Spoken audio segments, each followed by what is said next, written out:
जय सनातन। सत्य सनातन। आज आपका एक बार फिर स्वागत है। आज आपको ऋग्वेद के सूक्त 61 से लेकर 65 के बारे में बताऊंगा। ध्यान से सुने और समझे। सूक्त 61। ऋषि नोधा गौतम, देवता इंद्र, कुल मंत्र 16। मैं उन महान, शक्तिशाली, वेगवान और अद्वितीय इंद्र के लिए हृदय से निकले हुए आदरयुक्त और सर्वोत्तम स्तुतिवचनों को उसी प्रकार समर्पित करता हूँ जैसे कोई प्रियजन को उत्तम अन्न भेंट करता है। प्राचीन काल से हमारे रक्षक रहे उन इंद्र देव के लिए बुद्धिमान लोग अपने हृदय, मन और प्रज्ञा को शुद्ध करते हुए उसी प्रकार अपनी बुद्धि को संवारते हैं जैसे यज्ञ की सामग्रियों को पवित्र किया जाता है। उस इंद्र देव के बल की वृद्धि के लिए मैं इस स्तुति को विशेष रूप से निर्मित करता हूँ। वे इंद्र अपनी महिमा से पृथ्वी और आकाश दोनों को व्याप्त कर लेते हैं। जिस प्रकार एक कुशल बढ़ई रथ का निर्माण करता है, उसी प्रकार मैं इंद्र के लिए इस उत्तम स्तुति को गति प्रदान करता हूँ। हमारी वाणियां उन बुद्धिमान और ज्ञान के वाहक इंद्र तक पहुँचे। बुद्धिमानों द्वारा गाई गई स्तुतियों से आनंदित होने वाले इंद्र के लिए यज्ञ में सोमरस और अन्न अर्पित किए जाते हैं। वे अपने पराक्रम से पर्वतों को भी कपा देने वाले हैं। अपनी शक्ति से सबको वश में करने वाले उन इंद्र ने वज्र को धारण कर वृत्रासुर का वध किया और अवरुद्ध जल की धाराओं को मनुष्यों के कल्याण के लिए मुक्त कर दिया। जब इंद्र ने यज्ञ के श्रेष्ठ अन्न और सोमरस का पान किया, तब उन्होंने अपने महान पराक्रम से विद्रोही शत्रुओं को छिन्न भिन्न कर दिया। उन परम ऐश्वर्यवान इंद्र की स्तुति देवगण और मनुष्य मिलकर करते हैं। उन्होंने अपने बल से द्युलोक, आकाश को स्थिर किया और पृथ्वी को आधार दिया। इंद्र के दोनों हाथों में असीम बल है। उनका पराक्रम द्युलोक और पृथ्वी से भी बढ़कर है। उनकी शक्ति के सामने कोई भी शत्रु टिक नहीं पाता। पराक्रमी इंद्र ने अपनी बुद्धि से सूर्य को आकाश में स्थापित किया और अंधकार को दूर भगाकर जगत को प्रकाश से भर दिया। नदियों के जल को प्रवाहित करने वाले और गौओं के मार्ग को खोलने वाले इंद्र की स्तुति ऋषिगण आदि काल से करते आ रहे हैं। वज्रधारी इंद्र अपने भक्तों को असीम धन, ऐश्वर्य और वीर संतानें प्रदान करते हैं। वे यज्ञकर्ताओं के रक्षक हैं। हे इंद्र, आपकी जो स्तुतियां प्राचीन ऋषियों ने की थी और जो आज हम कर रहे हैं, वे सभी आपको आनंदित करने वाली हों। युद्ध में शत्रुओं को परास्त करने वाले इंद्र हमारे यज्ञों को सफल बनाएं और हमें उत्तम कोटि का ऐश्वर्य प्रदान करें। जो मनुष्य इंद्र के लिए सोमरस का निष्कासन करता है और श्रद्धा से हवि प्रदान करता है, इंद्र उसके निवास को धन धान्य से पूर्ण कर देते हैं। हे वीर इंद्र, गौतम वंशीय ऋषि आपकी यह स्तुति कर रहे हैं। आप हमें गौओं,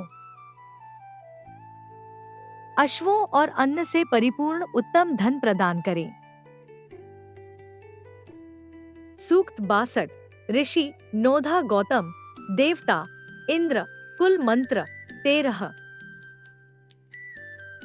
प्राचीन काल की भांति ही हम उन महान और स्तुति के योग्य इंद्र की पूजा करते हैं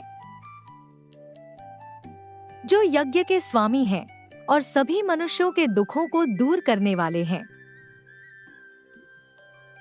अंगिरा ऋषियों की स्तुतियों से प्रसन्न होकर इंद्र ने पर्वतों की गुफाओं को तोड़ा और पणियों, चोरों, द्वारा छिपाई गई दिव्य गौं ज्ञान की किरणों को मुक्त कराया। इंद्र और अंगिरा ऋषियों के सामूहिक प्रयास से अंधकार दूर हुआ। उषा का उदय हुआ और सूर्य देव अपने पूर्ण प्रकाश के साथ प्रकट हुए। हे सत्य धर्मा इंद्र, आपने कपटी और दुष्ट पर्वतीय शत्रुओं का नाश किया और संसार में न्याय एवं धर्म की स्थापना की। हे इंद्र, आपकी कृपा से ही काली और रंग बिरंगी गायें भी अत्यंत पौष्टिक और शुद्ध सफेद दूध देती हैं। यह आपकी ही महिमा का नियम है।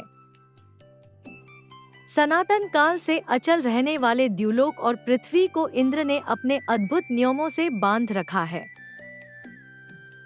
जिससे वे अपनी सीमाओं का उल्लंघन नहीं करते। जो इंद्र के शरणागत होते हैं, उनके कष्टों को इंद्र उसी प्रकार दूर कर देते हैं, जैसे सूर्य देव रात्रि के घने अंधकार को नष्ट कर देते हैं। दिन और रात्रि दोनों अपनी भिन्न भिन्न प्रकृति के बावजूद इंद्र के बनाए नियमों के अधीन रहकर निरंतर जगत का कल्याण करते हैं। हे इंद्र, आपके बल की कोई सीमा नहीं है। आपने नदियों के मार्ग को सीधा किया ताकि वे प्रजा के पोषण के लिए समुद्र की ओर वेग से बह सकें। हे ऐश्वर्यवान इंद्र, हमारी सुंदर स्तुतियां आपके पास उसी प्रकार पहुंचती हैं, जैसे बछड़ा अपनी माता गाय के पास स्नेहपूर्वक दौड़कर जाता है। हम इंद्र से याचना करते हैं कि वे हमारी रक्षा प्रणालियों को सुदृढ़ करें और हमें ऐसा धन दे जो कभी नष्ट न हो। हे वज्रधारी, आपने अपनी मायावी शक्ति से उन असुरों का दमन किया जो संसार में आतंक फैला रहे थे।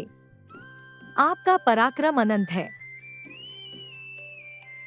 हे इंद्र, जो आपकी उपासना करते हैं, उनके अन्न के भंडार कभी खाली नहीं होते। आप हमें उत्तम भोजन और श्रेष्ठ बुद्धि प्रदान करें। हे वीर इंद्र, इस यज्ञ में गौतम वंशीय ऋषि आपकी स्तुति कर रहे हैं। हमारे ऊपर अपनी कृपा दृष्टि बनाए रखें और हमें शत्रुओं से अभय दान दें। सूक्त 64। ऋषि नोधा गौतम, देवता मरुदगण, कुल मंत्र 15। मैं पराक्रमी, तेजस्वी और स्वर्ण आभूषणों से सुसज्जित मरुदगणों, वायु के देवताओं के लिए इस सुंदर और बलवर्धक स्तुति का गान करता हूँ। अंतरिक्ष से उत्पन्न हुए ये मरुदगण अत्यंत शक्तिशाली हैं। वे अपनी शक्ति से बादलों को कपा देते हैं और पृथ्वी पर जल की वर्षा करते हैं। वे अपनी छाती पर सुंदर हार और हाथों में कंगन धारण करते हैं। उनके रथों में तीखी गति वाले घोड़े जुते हुए हैं, जो हवा से भी तेज दौड़ते हैं। ये मरुदगण स्वतंत्र और अजेय हैं। वे अपनी इच्छा से सर्वत्र विचरण करते हैं और बड़े बड़े वृक्षों को भी अपनी गति से उखाड़ फेंकने का सामर्थ्य रखते हैं। जब मरुदगण गर्जना करते हुए आगे बढ़ते हैं, तब पृथ्वी भय से कांपने लगती है और आकाश से जीवनदायी जल की धाराएं बहने लगती हैं। ये मरुद देव पर्वतों को हिला देने वाले और जल को शुद्ध करने वाले हैं। वे मनुष्यों के दुखों को दूर कर उन्हें सुख प्रदान करते हैं। मरुदगणों का बल हाथी के समान विशाल और अदम्य है। वे अपने मार्ग में आने वाली हर बाधा को तिनके की तरह उड़ा देते हैं। वे अंतरिक्ष के सम्राटों की तरह चमकते हैं।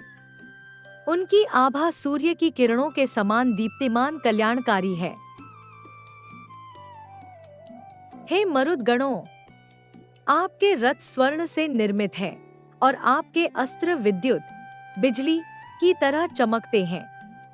आप हमारे यज्ञ में पधारें। वे अपनी शक्ति से अन्न उपजाते हैं और औषधियों को बल प्रदान करते हैं, जिससे पृथ्वी के समस्त प्राणी निरोगी और सुखी रहें। हे मरुत देवों, आप अपनी गर्जना से बादलों को दुहते हैं और प्यासी पृथ्वी को जल से तृप्त करते हैं। मरुत गणों की सेना अत्यंत संगठित है। उनका कोई भी शत्रु सामना नहीं कर सकता।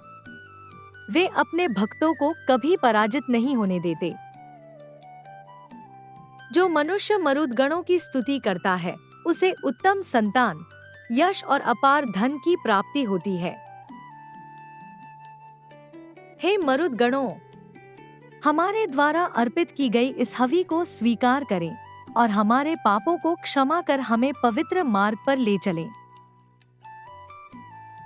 नोधा ऋषि की इस वंदना से प्रसन्न होकर, हे मरुत देवों, आप हमें ऐसा ऐश्वर्य दे जो पीढ़ियों तक हमारा साथ निभाए। सूक्त 65। ऋषि, पराशर शाक्त, देवता, अग्नि, कुल मंत्र 10। वह परम प्रकाशवान अग्नि देव सत्य के रक्षक हैं। वे गुफा, मनुष्य के हृदय में छिपे हुए हैं, जिन्हें केवल ध्यान और श्रद्धा द्वारा ही पाया जा सकता है। जल और वनों के भीतर छिपे हुए उन अग्नि देव को बुद्धिमान लोग अपने पुरुषार्थ से उसी प्रकार प्रकट करते हैं जैसे मंथन से घी निकाला जाता है। वे अग्नि देव अपने दिव्य गुणों के कारण सभी देवताओं के दूत हैं। वे मनुष्यों के यज्ञों को देवताओं तक पहुंचाने वाले परम पवित्र माध्यम हैं। वे सत्य के मार्ग पर चलने वाले हैं। जिस प्रकार एक राजा अपनी प्रजा का पालन करता है, उसी प्रकार अग्नि देव संसार के सभी जीवों का भरण पोषण करते हैं। वे रात्रि के अंधकार को अपनी आभा से नष्ट कर देते हैं। उनके प्रकट होते ही चारों ओर चेतना और प्रकाश फैल जाता है। वे वनों और वनस्पतियों के रस में व्याप्त हैं। उनकी शक्ति से ही पेड़ पौधे फलते फूलते हैं और जीवों को अन्न प्राप्त होता है। जो मनुष्य नियम पूर्वक अग्नि देव की उपासना करता है, उसके घर में सुख शांति का वास होता है और उसकी बुद्धि सदा सन्मार्ग पर रहती है। वे अग्नि देव अत्यंत पवित्र और शुद्ध करने वाले हैं। वे हमारे द्वारा दी गई हवियों को ग्रहण कर हमारे अंतःकरण को दिव्य बनाते हैं। वे सभी दिशाओं को प्रकाशित करने वाले हैं। उनका तेज सूर्य के समान प्रखर है, जो संपूर्ण ब्रह्मांड को ऊर्जा प्रदान करता है। हे अग्निदेव, पराशर ऋषि आपकी स्तुति करते हैं। आप हमारे जीवन के अंधकार को दूर कर हमें अमरत्व और आत्मिक बल का आशीर्वाद दें। ये सभी सूक्त यहीं पर समाप्त होते हैं। आशा करते हैं कि आपको ये सभी सूक्त समझ में आए होंगे और आपसे निवेदन है कि हमारे YouTube चैनल को सब्सक्राइब करें और वीडियो को ज्यादा से ज्यादा शेयर करें ताकि सभी लोग सनातन धर्म को जान सके। धन्यवाद।